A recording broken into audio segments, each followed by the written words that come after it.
Good morning, also from my side, and welcome back. My name is Giulia Carboni. I'm a program coordination manager at CINEA. The 30% of you that has already attended these info days, remember my name and my face. For the other, I'm a new face. My colleague Eva has introduced you and will continue to introduce these sessions in these days. We have now with us the colleagues that gave the presentation in the morning and some more support to answer the many questions that are already out there on Slido. So I'll ask my colleagues to join me with their camera on, and I'll ask the support team to show us the slide already. That's the code you can use to join us on Slido. It's also always there on the panel that you see. Remember, we're taking the question by the most number of likes. So if you really find a question that it's meaningful to you, do not ask it again, but like it. And in this way, you announce the probability that we will get to it and to reply to it. We have nearly an hour for this, 45 minutes. So let's go with this. And there is a question that received 35 likes from Timo Glassberg. I think I'll ask this to Anne Borrell, perhaps, if Anne, you're ready. Certainly. To double check, do we need a consortium to apply, or can we apply as a single entity without partners? Indeed, it's up to you. You can apply as a single entity or you can apply as part of a consortium. You need to think about what it is that you want to achieve in your project and what skills you have, what other skills potential partners have, and make the decision on putting together the best team for the job. Very well indeed. I don't know if Hans wants to comment a little bit on this one, or I can do it, because I do know that under the clean energy transition sub-program, you might have some topics where indeed you do need a consortium, and you will learn more about this on Thursday on the specific day dedicated to CET. But Hans, do you want to complement this? No, indeed. I think Julia, you've said it all. To watch out for those who are applying under coordinated and support action. The specific descriptions of the topics, because most of the topics do require that applicants come from at least 3 different EU countries, and so there is a consortium requirement for these calls. It doesn't apply to all of the topics, but for the large majority of them. Indeed. Thanks a lot, Hans. Here we have a question that is asking us future telling. I don't know if, Anne, you can be that advanced in your skills for future telling, but I will read it. And will the live calls return to a 2-step proposal procedure next year for the new programming period, I guess they want to say. And I guess they're looking at strategic project. But Anne, what is your interpretation? Well, the strategic projects are 2-step at the moment. So I guess they're asking more about the standard action projects. I mean, at the moment, there's no intention to return to the 2-step for them. We've done a lot of reflection and talking to people about this question, and there are pros and cons to 1-stage and 2-stage, but overall, it seems that there are more people who prefer having a 1-stage because it gets to the signature of the grant faster. There's more certainty for the applicants in a shorter time span. I'd also add that it overall costs less, which means it reduces the administrative costs, so there's more money to give to grants. Yes, indeed. Thanks a lot, Anne. The third question, I mean, this is actually going back a bit to the very first question. How many partners do you recommend for a SAP consortium, so standard action project? Fabio, I don't know if you want to say something about this. The person is also asking, is it important to find partners from other EU countries? Thank you, Julia, and good morning. How many partners? The partners that you need to implement the project and to reach the objective. So it's the way around is not thinking about how many partners I need to put in life, but how many partners I need to implement the projects. This is the question you should address. And to yourself. Yeah, not to us. It is important to find partners from other EU countries. Same answer. Are they needed and essential for the implementation of the project? yes, then otherwise not. Or you are asking for clean energy transition, and then in the specific calls, you might have to they do are that. required. Yeah. Yes. So I need to introduce Anne Vermalen to you, Head of Sector Finance. And sorry, Fabio, I didn't give you a proper introduction as Head of Sector Environment for Circular Economy and Quality of Life. And this question is for you, and it comes from Hausra. Finance, where do you take normal average monthly rate per country and organization to check the personal cost? Could we check this ourselves in advance? Okay, so maybe first to stress that when you apply, that you should use your own average monthly rates for the staff that you will assign to the project, because it's important, of course, that this is realistic for yourself. We use the rates that are published in the EC dashboard for the Horizon Europe program. So there we will just check if your rates are realistic. I'm not sure if I assume you will have access from the outside world, but I'm not entirely sure. Maybe we can see if we can put a link in the slides so that you can have a look there. Thank you very much. Fabio, I think that I will come back to you on this one. What is the success rate of a specific action life application, rather 10% or 50%? Okay, well, this is a bit complicated to answer, I would say, because it really depends on the call and on the thematic. So there is a lot of variation. And of course, I don't know what exactly is meant for success rate. Is it the one that get financed, the one that get recommended? To give you an idea, in the subprogram environment, for those that are recommended, we have a variation between a minimum of 20% to a maximum of 60%. So this is the ballpark range of success rate in terms of recommended for funding. Thank you very much, Fabio. So the next one, I can answer, I think. In case a project received positive evaluation but was placed on the reserve list, is it recommended to resubmit the project for the second time to the same call for proposal, adding new elements? Thank you very much. Of course, it is recommended if you're still on with this project idea, and the new elements should be related to the kind of feedback you have received probably, or to, if you do have new elements, to address the environmental challenge or the climate challenge that you wanted to address with your proposal in the first place. But Bernd, Fabio, do you want to comment on this? Go, Bernd, if you want.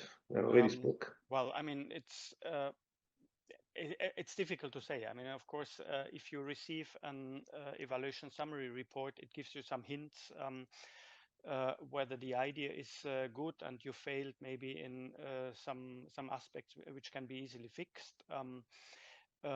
Then I would suggest to go for a resubmission. I mean, we know that the LIFE program is a very flexible program, but where it is consistent is that during a multi-annual work program, even during the financing framework phase, we try to maintain as much as possible the priorities. So priorities do not necessarily or dramatically change from one year to the other, which allows you to submit a proposal to a similar priority for for a following year. Yes, indeed. And this was particularly for the reserve list. So if you were in the reserve list, perhaps you were really close to be awarded a grant, and you might have some good chances the second time.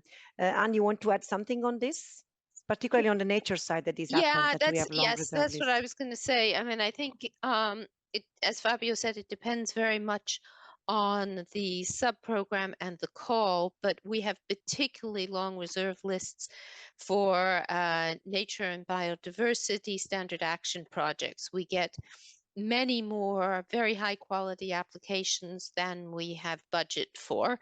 And I mean, the budget is decided way above our heads, and it's not something that we're able to influence. So we do have a lot of projects that we would very much like to finance, but we can't finance. The competition is very tough. So certainly we would encourage people to apply again, but of course, there's no guarantee that you're going to rise to the top the next time. So you have to take, as Julia already said, you have to take into account the comments that you received in the evaluation summary report and see if you can, you know, optimize your application for the next year. And then, you know, you see how many other people are applying the next year. Ask your member states to put more budget on life. Yes, and perhaps I stay with you on the outermost regions. Is the bonus point only for outermost region or also for overseas countries and territories? Honestly, I am not sure. I think it's just outermost regions, but we would need to double check the criteria, and maybe Fabio knows better than I do. In principle, the bonus points only refers to outmost regions and not overseas countries. But yeah, we could double check in case. Huh? Yeah. It is written, I'm sure, clearly in the call document. My recollection is it's only outermost regions. Yeah. And the call document, it's really your reference document before you start the application. So really have a close look at it. I'll take quickly the question from Jelena Zumpancic, as there are 15 people wanting this. What is the minimum and maximum project time for standard action project? We don't have a minimum project time. If I recall correctly, we do have now a maximum project time. Is it 10 years right now, Fabio? Yes.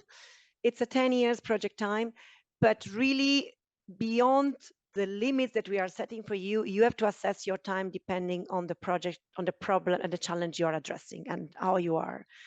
You have to convince us that the time frame that you are setting is the meaningful one, and you have to explain that to us.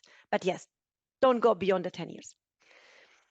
Do you require timesheet for personal cost in life projects? And don't tell me this is not Anne Vermalen. Don't tell me this is not a financial question, please. Yes, it is obligatory, even for persons that are working full-time on the project. Yes, thanks. Oh, this question from Tobias, perhaps I will ask it to Bernd. I see a philosophical reply arriving on this one. Would you recommend working with a consultancy for the application? Do you see significant differences in the quality success rate of proposals depending on whether consultancy was involved or not? Bernd. We cannot recommend anything how you write your application.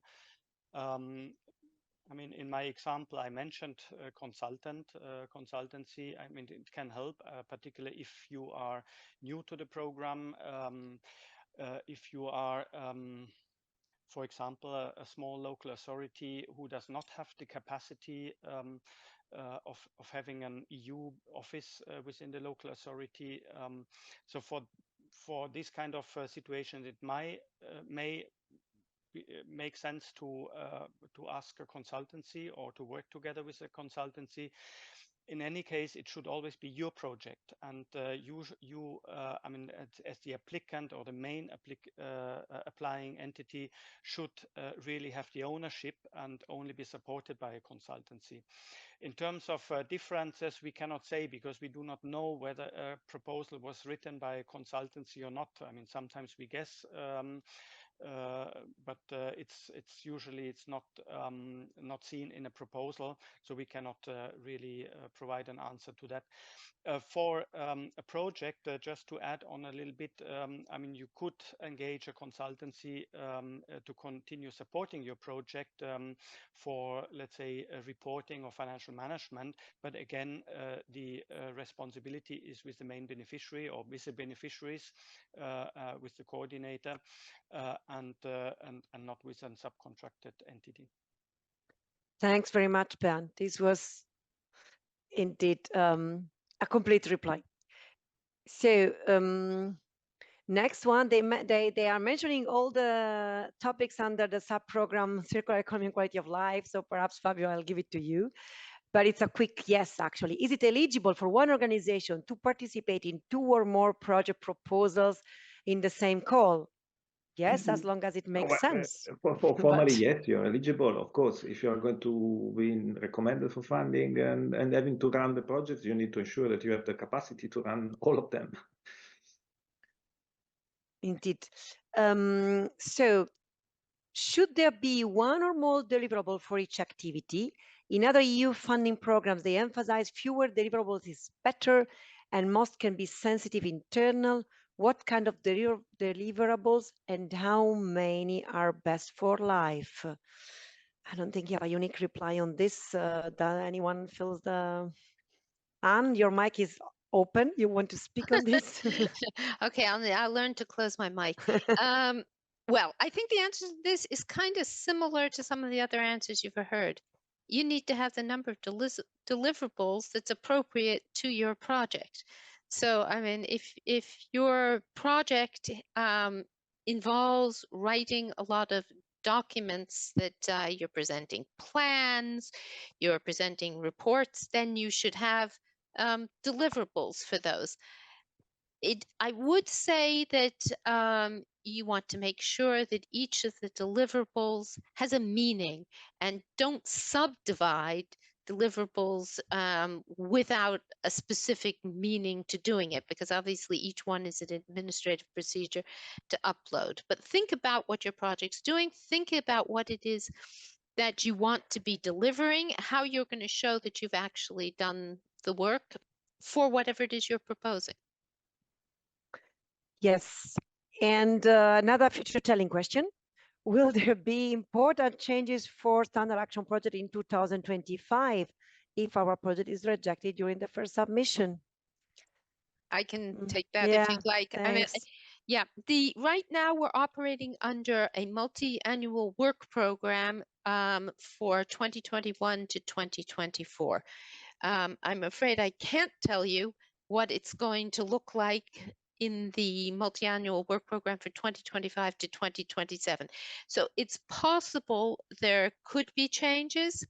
It's really too early to say because the drafting of the multi-annual work program has only just started, and it's done in discussion with the member states in the LIFE committee. So we're really too early in the process to be able to answer that. Yes, and Anna, I stay with you for the next one. It's important because it also redirects the participants through our info days. We have a dedicated session on operating grants on Friday, I remind you.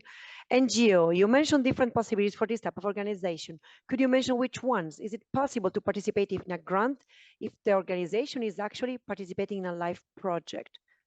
Okay, I think there are two questions here, and I'll answer one of them, and maybe Andrew Malin wants to complement a little on the second aspect. First question is, yes, you can participate in, an NGO can participate in any type of project. You can participate as the coordinating beneficiary in a standard action project. You probably wouldn't be the coordinating beneficiary, but a partner in a strategic project. You can certainly apply as either partner or lead in a replication project, PLP. Maybe not a technical assistance for project preparation. That's less likely to be an NGO. But in general, you can apply either as the lead or a partner in all kinds of different grants. As Fabio indicated before, if you end up being in more than one type of project, type of application, you need to make sure you have the capacity for them. If you specifically are in action grants and an operating grant is different from all of the other kinds of grants because it's based on your overall work program. There, you have to be careful on how you're accounting your time.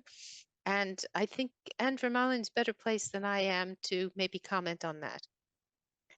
Yes, I think under operating grants, we finance your operating costs related to the specific work program within the LIFE program. There, of course, you need to be careful that if your operating grant is paying this operating cost, then under the other action grants, you can maybe not charge your the flat rate of the 7%, as normally your overheads are already paid through the operating grant. unless you can demonstrate, by the way, that your accounting is set up, that the same cost is not charged twice. So that is something to look into. Thanks to both Anne. And now we take the question from Luke Kemps. Bernd, I'll ask it to you probably. So if the grant agreement is signed in June 2025, does the project then have to start in July, or could the starting date be delayed by a couple of months? Well, in my presentation, I showed you the timeline with the indicative months when we would sign the grant agreements, which would be May, June 2025. And only for the successful proposals, of course. The default starting date is usually the first day, the month following the signature. In case you want to divert from the default starting date, this can be indicated during the grant agreement preparation phase. And of course, you would have the possibility to determine a starting date which is more suitable for you for the project. I mean, obviously, starting in July could be a problem if you have a longer holiday period. But Scandinavian countries, for example, they would be happy to start in July and August because holidays are already over. Sometimes we have proposals or projects, they would like to start at a time when certain activities are to be started, maybe depending on let's say agriculture projects. They would to take the growing season into perspective. So all this can be justifications for starting later the project. Obviously, you should start soon after the grant has been signed and not a year later, obviously. Under very exceptional circumstances, you could even consider an earlier starting date. I mean, we are not really recommending this, but if that would be required, that could be discussed. Thanks, Bernd. So Hans, perhaps I will ask you the following next two questions, as much as we really remember the specific data on percentage. But so can the co-financing be covered by national non-EU grants? First one. What would you say? Yeah, thanks very much for that question. And the straightforward answer is yes. Obviously, we're very happy to combine programs with funding from national grants, but also own funds that the partners can bring into the program. The important thing here, I think, is just to remember that we need reassurances that these funds are available at the start of the project. Maybe I can add one thing. This is that the LIFE project cannot be co-funded by other projects. So this will not be accepted. Indeed. Yes. And then we go to the next question. I stay with you once, but perhaps we see if some of the colleagues want to come in. What are the percentage of co-funding of CET and NGO grants and the main programs? So he or she wants to know it all. Yeah, maybe starting with the clean energy transition program. So if I understand the question correctly, is what is the rate of co-financing that can be allowed? And as I mentioned during the presentation, for this program, when it concerns coordination and support actions, then the co-financing rate can be up to 95%. It's important that I stress this because this year we also have a small standard action program under the clean energy transition with a particular focus where the co-financing rate is the same as for all other standard action program, namely 60%. For the NGO grants, I suppose you're mentioning here specifically the call for NGO operating grants. that both Anne and myself referred to. The co-financing rate is, if I'm not wrong, up to 70% of the annual application. Yes. I think for the main programs, we mainly speak about 60% for the standard action programs. I don't know if there's any other exceptions. I don't recall any. Well, I mean, there's under the nature program, there are for certain species that may be a slightly higher rate, but I think perhaps the important message is this information is in all of the call documents. So look up the specific call that you're interested in, and it's very clearly set out. And select the right topic and the right program depending on the issues you want to solve, and not depending on the co-financing rate you might get, because that could then drive you on the false path. Are there any requirements for the project consortium? We mentioned many about numbers and variety. I don't know if Fabio, you want to say something about type of beneficiaries, what's fitting, do we want research institute? We have always a reply for this, right? Requirements, yeah, I mean, it's a bit generic as a question. So is it the legal requirements? Is it linked to the activities of the projects?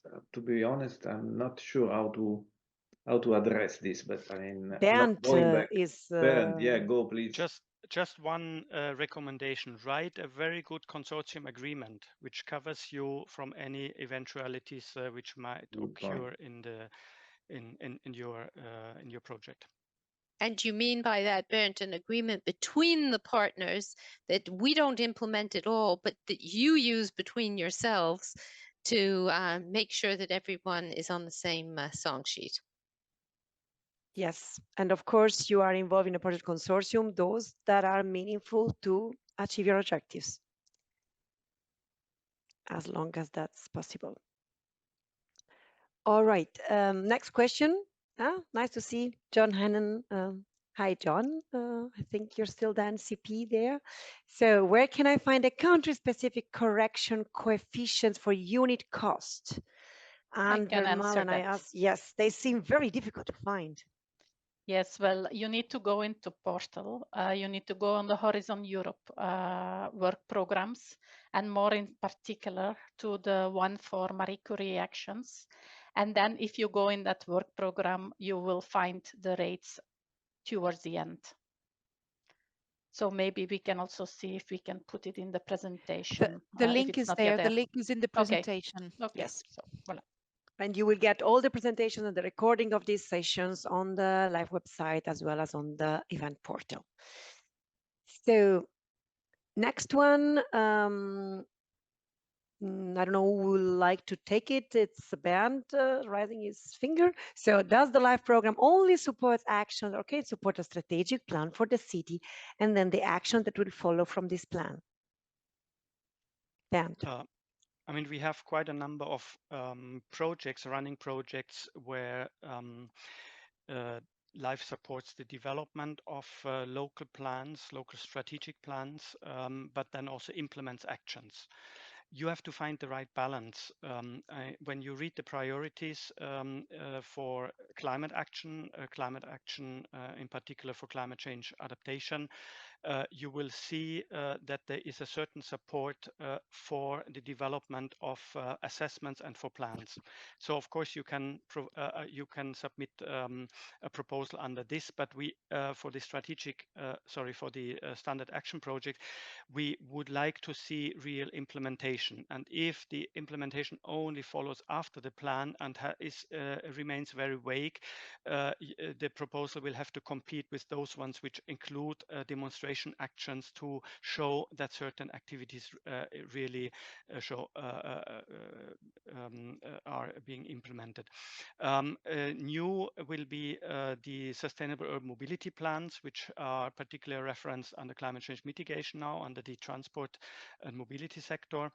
So also here, the development of those plans can be supported, but then followed by the implementation. Thanks, Bernd. I don't know if anyone else wants to comment on this. There will be, Yeah, Fabio? Yeah, maybe beyond climate, there are also relevant thematic areas in the circular economic and quality of life call related to implementation of strategic plans. So we recommend normally to have a look at the call priority topics, because there is indeed possibility. Yeah. And Anne also wants to come in. Yeah, maybe just to add, I mean, to sort of round it out, if we look at the nature and biodiversity subprogram, very often one of the activities under the project would be development of management plans, for instance, for a species or an area, but that would not be the overall objective of the project. It's a component of the project. So I think, as Fabio said, you need to read very carefully all of the different topics that are in the call documents and make sure that you are addressing the objectives of the different topics and that you're producing what's expected for that topic, because it varies a little bit. Indeed, and we will go more into the details of all of this in the next sessions, because tomorrow we will have really a session dedicated to climate action, to circular economy and quality of life, to nature and biodiversity. The day after will be particularly on clean energy transition. I know that there are also plans for cities play a role, and obviously on the session on strategic project this afternoon. So another question from Yelena, and it's not fully clear, but we can try to guess. Can the partner for the project be from the same country as the NGO?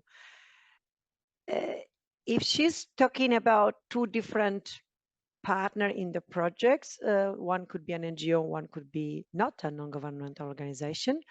It's a bit cryptic, but apparently 7 people liked it, so they are also confused about this. I invite you perhaps to reformulate the question and put it again. But Anne, I see you thinking. You have an idea? No. Well, no.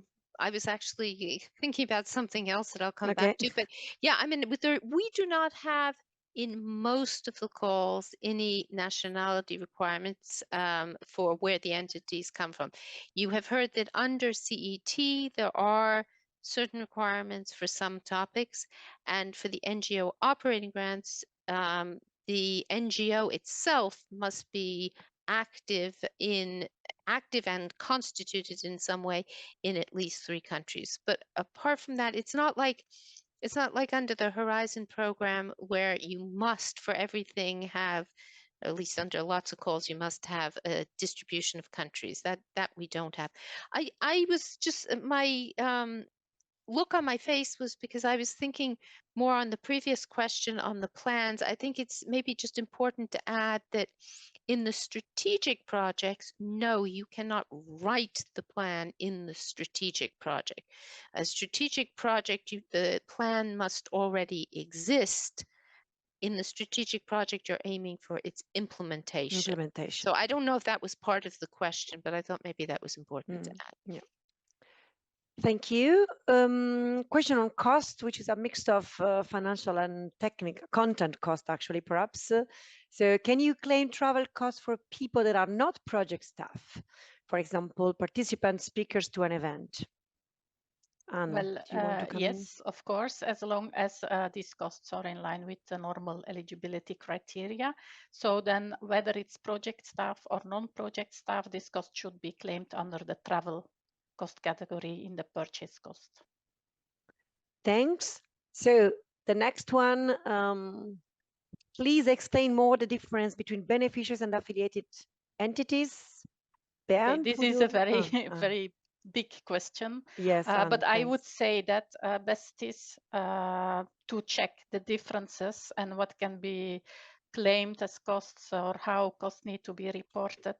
In the annotated grant agreement on page 13, you will have an overview of all the different type of participants with some guidance on what is possible, what is not possible. And on page 133, you will have further information on affiliated entities. So those are the ones with a capital or a legal link to the beneficiaries. They affiliated entities, they do not become part of the grant agreement, but they can incur costs of course, the beneficiaries to whom they relate will have to include these costs, because the affiliated entities will not be able to report and to budget these things themselves in the systems. They also need a validated PIC, and for the rest, I would say that the conditions for participation and for getting the funding, it's the same as for the beneficiaries. I think that is more or less a short summary, just to say that the beneficiary will always remain responsible for its affiliated entity. So also in case there are recoveries later on, in case we would have paid too much pre-financing, it will always go through the beneficiaries. Thanks, Anne. I see the financial question are finding their ways with the likes, and they're coming up. So the next one, I think it's for you as well. What happens if a person works in 2 EU projects exceeding the 215 days? For example, by working 14 hours per day. Well, in any case, for all the EU projects together, only 215 days can be claimed. And this is very normal because the total salary cost to arrive at the daily rate are divided by 215 days. So if you would claim more than 215, you would have a profit. So therefore, you will need to decide which days you will declare in which project. Thank you very much. So who would take the next one? I'm starting reading it. Do you plan a call for technical assistance project for capacity building of member states authorities this year?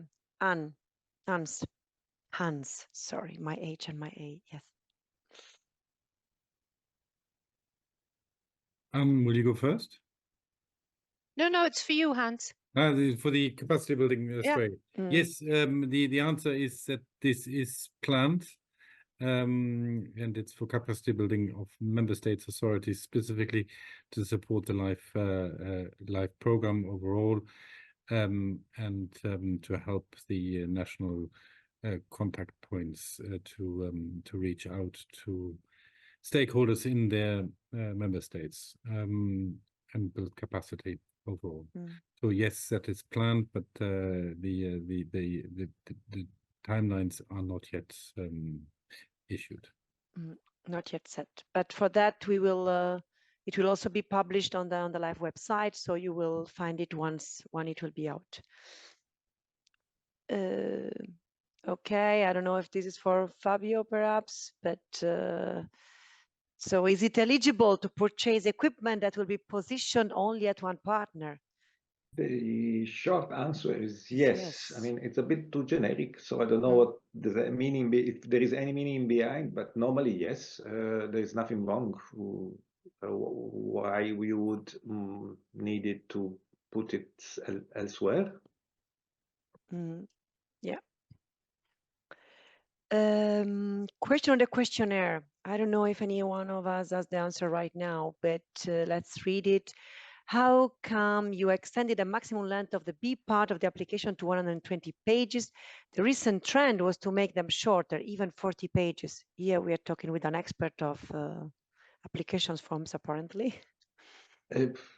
Depending on the call. So I think the strategic into the project, they do have large 120 pages, but I'm not aware that we extended the length for the others. I see Bernd, that is maybe you know. Well, I mean, life is a colorful flower bouquet, and the 120 pages was a good compromise between more desire for lengthy proposals. I mean, we know that for nature biodiversity, we used to have larger proposals. For clean energy transition, the proposals were smaller. So that's a compromise. I mean, of course, you are not. I mean, the length of a proposal does not, in the first place, does not decide on the quality of the proposal. We have proposals, they are far below 100 pages, and they're excellent.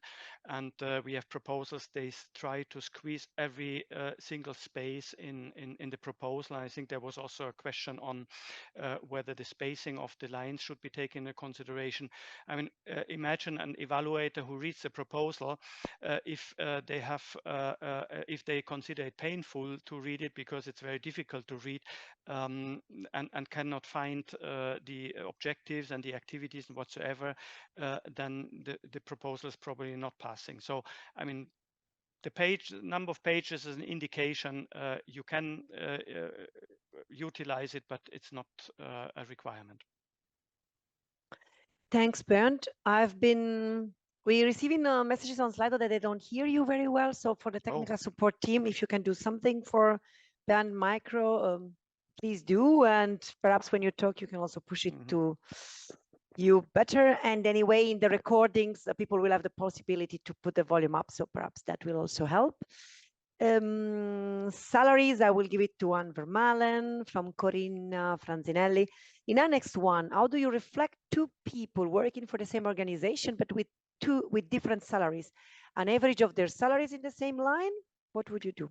Well, in the budget, I think that we only have one average monthly rate that is then used. So indeed, you will need to check what is the average for the persons that will be working on your grant. And then you use that average to budget all the person months that you would need in that proposal. Thanks, Anne. I see that it's also already 12:27, so we are slowly coming to an end, and probably we will just be able to take the question that we see now on the screen. Are cascade grants eligible? Anne, I stay with you for this one. Well, this is for financial support to third parties, and there you will need to consult the different calls, because for some calls it's eligible, for others it's not. So you will need to have a look for the call documents. And maybe can I quickly say something about the subcontracting, because I know that this is a very complex matter. So for a subcontract, this is the outsourcing of action tasks. This means that if you define the action tasks or the project tasks of your proposal, then if you outsource a full action task to a supplier, a service provider, then it will fall under subcontracting. If you contract part of the services that fall under an action task, then you should put it in purchase costs. Thank you very much, Anne. I think we stay with you because there is this, which percentage of the first payment will be asked as financial guarantee? This is 30%. Thank you very much. And now we see again the same question. Is there an obligation for cross-border cooperation? Ans, I don't know if you want to repeat again that under CET, there are indeed certain topics. Yes, I was thinking about that. That might be where the question comes from. As said, I mean, for standard action projects, this is not an obligation. Obviously, welcome to have multi-country programs and projects. But indeed, for most of the topics under the clean energy transition call, there will be an obligation to have several member states involved, and that means normally 3 beneficiaries from 3 different member states, or affiliated countries to the LIFE program. Thank you very much. And with this, we have also answered the question that was there and is still there from Lucy. Is it necessary to have a foreign partner in project consortium? We can consider it answered. And it's 12:30 now. So I would suggest that we are very close to closing. Let's take this question from Mirel. And if there is any one of you that would like to take one of the 4 questions that it's there and you want to flag it to me, otherwise we would close. Some questions are really asking where to find specific elements, and perhaps you just need to go back and search better. And the other, let me also remind you that you do have your national contact points that you can refer to guide you through the application process. If also watching the recordings, there are still information that you're missing. Okay, let's take Mirel and Miko, and the others we can take out, I would say. Nadia in the back office of Slido. So, Mirel, please explain the difference between A2 natural person for the budget categories and A4 natural person beneficiaries. I can answer that. Yes, thank you. For the A2 type of persons, these are natural persons that have a direct contract with a beneficiary. This is like, for example, consultants that you hire. Then you have the natural person beneficiaries. These are natural persons participating as a beneficiary, because certain type of persons, they have their own company. So in that case, they fall under A4. It's the same as SME owner. So they then will have the unit rates. Thank you very much, Anne. I see that Eva has joined us back. I'll leave the floor to her to tell you a few words about what is expecting us in the afternoon. And before that, I would like to thank all the speakers for being here with us. We know that there are other questions. Please consider the fact that we are not deleting your question. They are still there. You can still like them. We will have all the session in the afternoon today, specific on certain calls. But then tomorrow, we will really go into the different sub-programs, and the day after on clean energy transition. And there will be one extra additional question answer session. I will also be there moderating that. So we will really try to take everything that was not answered before that in this extra session to try to give you the best of our knowledge.